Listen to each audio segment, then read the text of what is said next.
On March 11th, 2017, 1 month before Flood Escape 2 was released, another game called FE2 Map Testing was released to the public. This made players be able to play maps that weren't in the main game. Later, it was replaced by Flood Escape 2 Community Maps Legacy. However, on July 19th, 2023, the game was shut down due to vulnerabilities the game had. And now we use the new and improved Flood Escape 2 Community Maps. Community Maps are a great addition to Flood Escape 2, and one of the reasons is because of the highlights. And in this video, I will be going over community maps that deserve to be highlighted, which I will go over one for each difficulty. So let's go.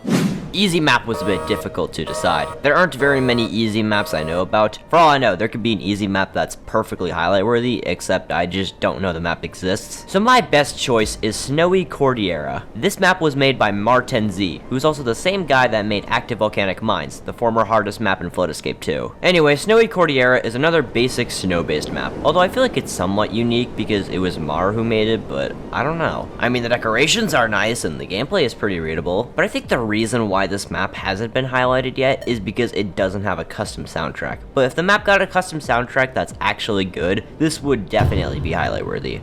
For normal, this one's a no-brainer. It has to be Frozen Fjord, which sometimes I like to call Frozen Fjord because it's funny. Well, anyway, it was made by two well-known map makers, Smokey, who's made Snowy Stronghold, and Voidesk, who's made Nimble Valley. And if you combine both of their map-making skills together, you get this beautiful masterpiece. The gameplay is nice, the decorations are well-detailed, and overall, basically a map you'd expect to be designed by Smokey or Voidesk. This map should definitely get highlighted next month.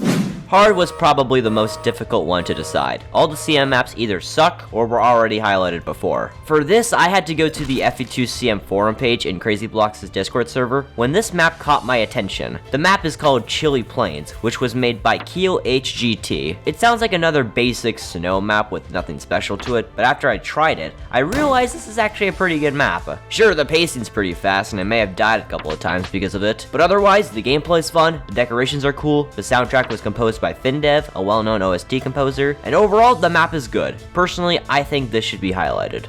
For Insane, I was initially going to do Windswept Peak because it's basically the sequel to Windswept Valley, which was one of my favorite highlights, by the way. But then I was reminded that Starstruck Palace exists, and I was like, you know what? I'm picking this one instead. Starstruck is another Smokey the Fox map. The theme is unique, the gameplay is fun, and it also uses teleportation, which is a very cool function on FE2. The only highlight that has ever used it is Forlorn Christmas, but that map kinda sucked anyway. So I would love to see Starstruck Palace become a highlight map. Heck, maybe even a permanent map and be known as the first map with teleporters to be permanently added.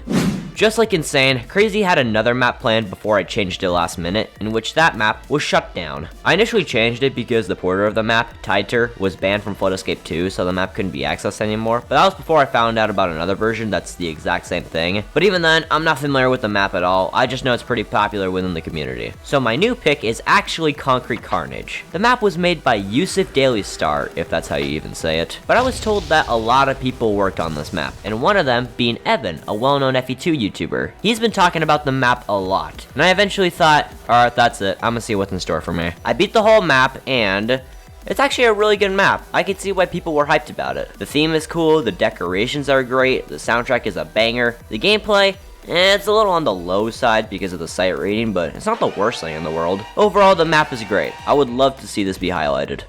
I think most of you guys knew this was coming. Crazy Plus has to go to Sub-Zerosphere. And I might be biased because this was my first Crazy Plus I've beaten, but like, come on, who does not like this map? I think the only reason why it was never highlighted was because it didn't have a custom soundtrack, but since Lemilada just recently made a soundtrack for it that's an absolute banger, Sub-Zerosphere definitely has a huge chance of being highlighted. In case you guys don't know, the creator of this map is Noomlek, who also made Mars Station, Underworld Grove, and the infamous crazy map Ignis Peaks, or in Great Banner's language, Ignis Peaks. But yeah, Noomlek is a really good map maker. He makes a lot of good Crazy Plus maps, but this one has to be my favorite one. Sub-Zerosphere, you've earned my vote. That's it for the video. Comment what maps you think deserve to be highlighted. And if you like this content, subscribe, and I'll see you guys next time. Peace.